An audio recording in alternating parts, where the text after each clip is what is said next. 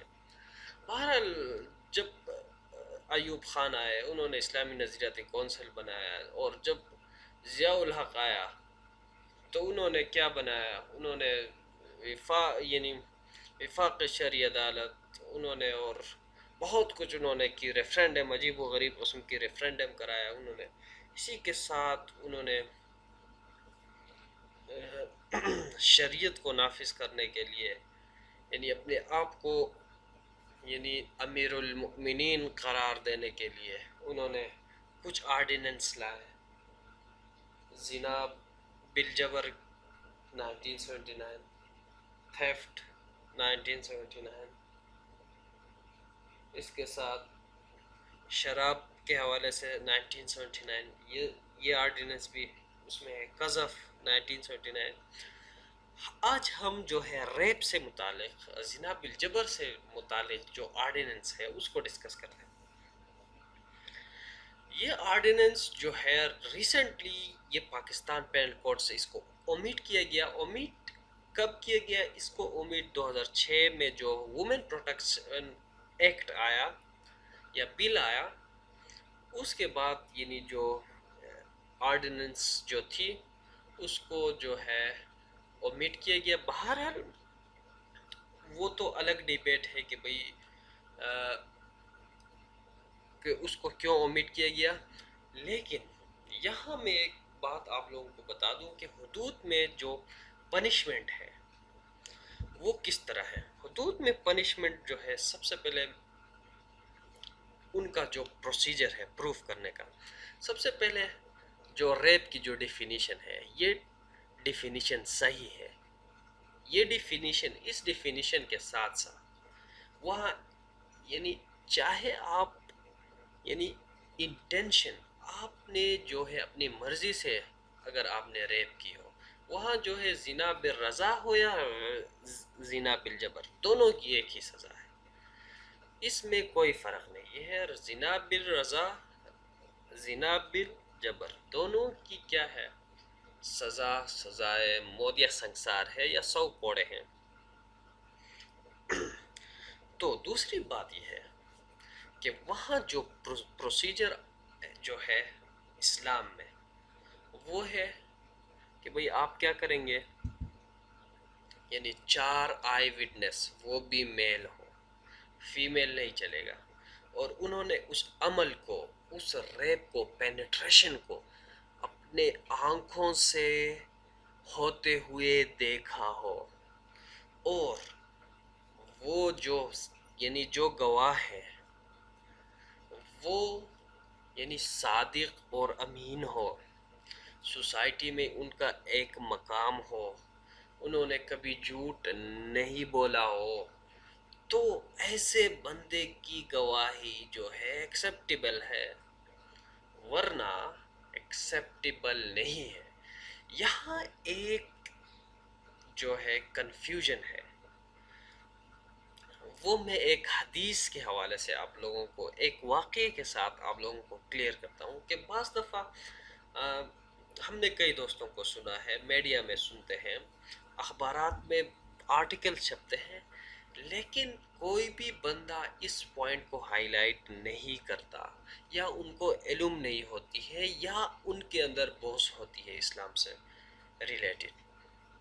بہرحال ایک دفعہ ایسا ہوا کہ ایک خاتون تھی، وہ وہ یعنی خانہ کعبہ جا رہی تھی، تو اس کا ایک بندے نے زبردستی سے کیا کیا، زنا بالجبر کیا اس سے۔ تو وہاں سے بہت قافلہ گزر رہی تھی، اور اس وہ عورت جو ہے صحیح طور پر نہیں پہچان سکی کہ کس نے اس کے ساتھ ریپ کیا۔ بہرحال ریپ زبردستی ہوئی اور وہ بندہ بھاگ گیا۔ تو جب حضور صلی اللہ علیہ وسلم ادھر آئے، لوگ جمع ہوئے، تو اس عورت نے ایک بندے کی طرح اشارہ کیا کہ بھئی اس نے میرے ساتھ زیادتی کی ہے۔ حالانکہ ثابت ہوا کہ اس نے جس پر الزام لگایا تھا، کہ بھئی اس نے جس پر الزام لگایا تھا وہ اصل میں اس کے ساتھ ریپ نہیں کیا تھا، بلکہ اس نے یعنی غلط، یعنی ایک بندے پر الزام لگایا جسے ہم تہمت کہتے ہیں۔ یعنی تہمت کی سزا جو ہے، یا بہتان کی سزا جو ہے، یعنی اسلام میں یہ ہے کہ اگر تم کسی پر الزام لگاتے ہو، اگر یعنی زنا کی، اگر تم پروف نہیں کر پاتے تو آپ کو اس بندے کی سزا ہوگی، یعنی اس ریپ کی سزا آپ کو ملے گی۔ بہرحال یہاں لوگ کنفیوز کرتے ہیں۔ تو پھر کیا ہوا، تو حضور صلی اللہ علیہ وسلم نے یعنی اس عورت یعنی تفتیش ہو رہی تھی، اور پھر ایسا ہوا کہ جس بندے نے ریپ کیا تھا وہ آ گیا۔ بندہ کہہ رہا تھا کہ بھئی میں نے ریپ نہیں کیا، جس کو پکڑا گیا تھا، یا جو عورت جس پر الزام لگائی تھی، وہ کہہ رہا تھا کہ بھئی میں نے ریپ نہیں کیا ہے۔ حالانکہ عورت کے ساتھ اس عورت کے ساتھ، اس خاتون کے ساتھ زیادتی ہوئی تھی، لیکن وہ خاتون نہیں پہچان رہی تھی کہ بھئی کس نے زیادتی کی تھی۔ بہرحال پھر ایسا ہوا کہ بھئی جو ملزم تھا، یا جس نے ریپ کیا تھا، وہ حاضر ہوا۔ حضور صلی اللہ علیہ وسلم اپنے آپ کو حوالہ کر دیا، کہا کہ بھئی جس بندے کو آپ لوگوں نے پکڑا ہے وہ کیا ہے، معصوم ہے، اور وہ ملزم یا مجرم میں ہوں، میں نے ریپ کیا ہے۔ تو پھر حضور صلی اللہ علیہ وسلم نے اس عورت کو سزا نہیں دی۔ سزا کیوں نہیں دی؟ سزا اس لیے نہیں دی کہ اس عورت کے ساتھ زیادتی آلریڈی ہو چکی تھی۔ میرے کہنے کا مقصد کیا ہے؟ کہنے کا مقصد یہ ہے کہ اگر آپ کے ساتھ زیادتی ہوتی ہے، اگر ایک عورت کے ساتھ زیادتی ہوتی ہے، اگر وہ کسی کے اوپر الزام لگاتی ہے، تو اگر وہ 4 وٹنس پورا نہیں کر پاتا، تو اس کا ہرگز مطلب یہ نہیں ہے کہ اس عورت کو سزا دیں گے۔ اگر حضور صلی اللہ علیہ وسلم نے اس عورت کو سزا کیوں نہیں دی؟ اس لیے نہیں دی، اس نے بہتان تو لگایا تھا ایک غلط بندے پر، سزا اس لیے نہیں دی حضور صلی اللہ علیہ وسلم نے کہ بھئی اس عورت کے ساتھ زیادتی ہوئی تھی۔ اگر یہاں ہم کہہ رہے ہیں کہ ہمارے معاشرے میں کہہ رہے ہیں کہ اگر آپ یعنی ہیومن پروٹیکشن بل بھی اسی وجہ سے لایا گیا کہ بھئی وہاں پہ لوگوں نے پروپیگنڈا کیا کہ بھئی یہاں عورتوں کے حقوق ضائع ہو رہے ہیں، جو پروسیجر ہے اسلام میں وہ مشکل ہے، عورتوں کے ساتھ زیادتی ہو رہی ہے۔ حالانکہ ایسا نہیں ہے۔ اگر عورت کے ساتھ زیادتی ہوتی ہے تو وہ تو کیس عدالت میں جائے گا، میڈیکل رپورٹ آپ کو بتائے گا کہ بھئی اس کے ساتھ زیادتی ہوئی یا نہیں ہوئی۔ اگر وہ کسی اور پر الزام لگاتا ہے تو اس کو یعنی ڈی این اے ٹیسٹ ہوگی، اور اسی کے ساتھ ڈی این اے ٹیسٹ تو خیر ابھی آیا ہے، لیکن اس کا ہرگز مطلب یہ نہیں کہ اگر ایک عورت کے ساتھ زیادتی ہوئی ہے، وہ اگر کسی پر الزام لگاتا ہے یا کسی کو ملزم ٹھہراتا ہے یا کسی کی طرف اشارہ کرتا ہے کہ اسی نے میرے ساتھ زیادتی کی، اگر وہ 4 آئی وٹنس پیش نہیں کر سکتا، اگر اس کے ساتھ زیادتی ہوئی ہے، تو اس کا ہرگز مطلب یہ نہیں کہ بھئی یعنی اس عورت کو آپ بہتان کے زمرے میں اس کو سزا دیں، بلکہ اور اور اگر اس نے ایک گواہ پیش کی ہے تو ایک گواہ بھی سفیشینٹ ہے۔ سفیشینٹ کس کے لیے؟ تعزیر کے لیے۔ یہاں دیکھو، اسلام میں جو ہے، میں نے پہلے لیکچر میں بھی بتایا تھا، ایک حدود ہے، دوسرا تعزیر ہے۔ اگر حدود میں آپ اگر ایک گواہ پیش کر سکتے ہیں تو کافی ہے، تعزیر کے لیے کافی ہے۔ حدود اس پر لاگو نہیں ہو سکتا، حد لاگو نہیں ہو سکتا، لیکن اس کا ہرگز مطلب نہیں کہ اگر ریپ کا کیس ہے اور 4 گواہ نہیں پیش ہوئے یا 4 گواہ آپ نہیں پیش کر سکے، ایک گواہ پیش کیا ہے، لیکن